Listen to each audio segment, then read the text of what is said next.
Hey guys, Ethan here. Don't mind the noise in the background.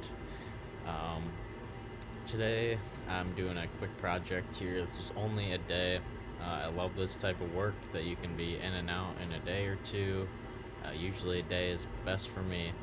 But obviously I'm tearing down this shed. This lady initially contacted me and wanted a price on a shed pad, and I was looking at her project. She's talking about this old shed. I said, yep, I can tear that down too and take care of that. And she had a big brush pile that's kind of uphill from where we're at, and gave her a price on getting rid of the brush pile. And she ended up not having the work done this summer, but she contacted me in November, which is when I was doing this project, and she was also wondering about some brush mowing down by the lake here. So I'll be posting some video footage of that later on, but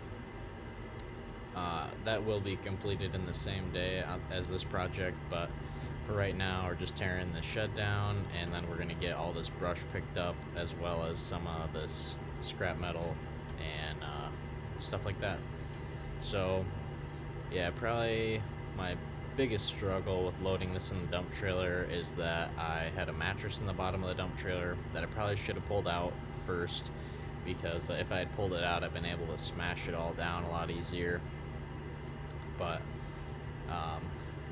yeah, I still ended up making it all fit. This is a 16-foot long dump trailer with the 4-foot high sides on it, and like I usually say, I love the high sides. They're not for everybody, but for me, I couldn't have it any other way.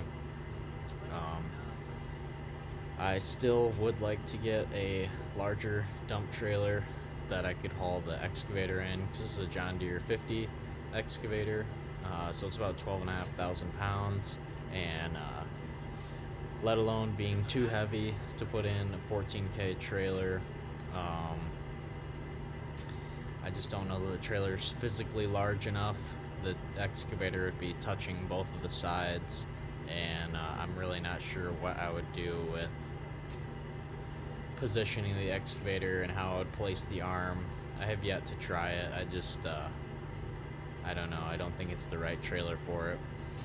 I'd like to potentially get a 8x20 trailer that I could also have a deck on the neck, because I usually take an attachment with the excavator, whether it be like the tilt bucket is usually with it, but on this job, instead of the tilt bucket, I have the brush cutter, because I'll be doing that brush mowing.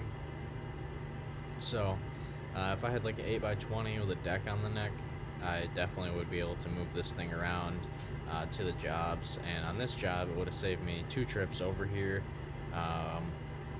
A lot of my time on this job is actually just hauling material, because once I get this,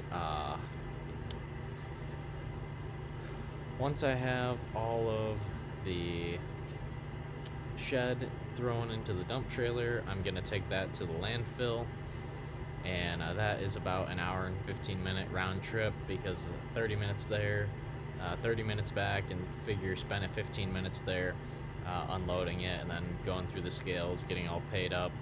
Thankfully, the transfer station, though, I do like the transfer station. I tend to go there over a landfill any chance I get, because of the it's all concrete in there. You don't have to drive up on the trash pile, and yeah, I mean, as far as like a landfill goes, the transfer station's just cleaner and takes less time to get through it, so I prefer to go there. But after I go to the transfer station with the shed, after I clean up all this trash, I have to take the concrete blocks and the brush. They go to separate places, but you'll see I just push the brush back so that I can get the blocks in the back, and I take the concrete blocks to the concrete recycler, and I just unload them by hand, and then I take the rest of the brush to where they'll let you dump yard waste. So really just ended up being a lot of driving on this job, plus add in the fact that I had to make a trip the night before to bring the excavator over here, and then at the very end of the day, At the very end of the day doing this project, it was dark again and I had to come back and get the excavator. But yeah, I could definitely save myself some trips by being able to do it all with one trailer. So anyways, that set aside here, I do love this dump trailer. It's been so nice to have something to haul material in this year. I really never thought I would need a dump trailer because material is just, it's cheap to have it trucked in and delivered.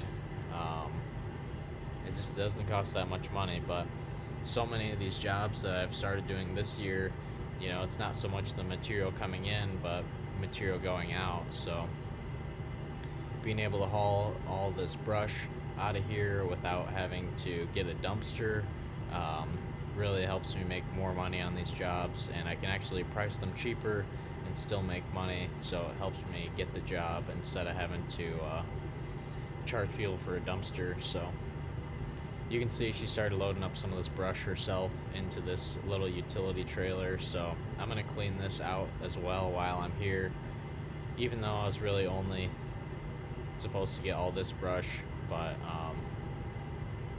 thought I might as well take it with me.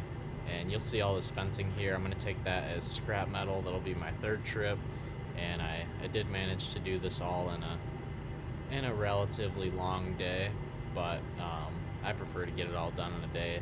If I don't have to stretch it out, then why not?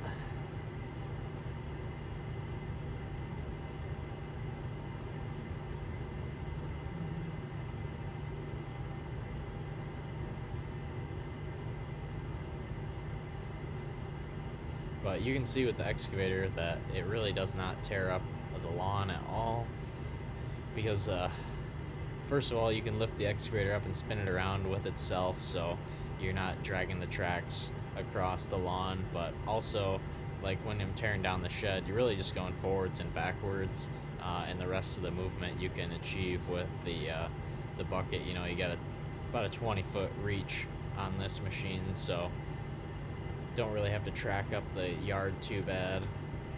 And I was just able to get the dump trailer between the two fence posts. Probably can't really tell, but she had the gates wide open, so that worked out pretty well. It was a tight spot, but really not too bad, especially because this road, the traffic isn't too busy on it. There was definitely times of day where it felt like there was a lot of cars coming in and out of this place, though. So just see. Alright, we're getting pretty close to the end here. That's good. I didn't want to drag this out too much, so this is kind of the split in between the clips. I just went and took the bucket off, and now I have the bucket back on, and I've done the brush mowing, so I'll be putting that in separately so this doesn't get too long-winded. But yeah, we ended up pulling all these PVC pipes out of the brush. I don't know what she wanted to save them for. I would have just taken them and trashed them because all that stuff gets so brittle from being out in the sun. But yeah, let's see. Here I'm debating on what to do about all them blocks, but you'll see. I'll open this trailer up and make this work here. But yeah, having this dump trailer is awesome. I don't think a dump truck could really replace it in every way. There's just a lot of different ways that the dump trailer is beneficial. But yeah, so anyways, guys, thanks for watching.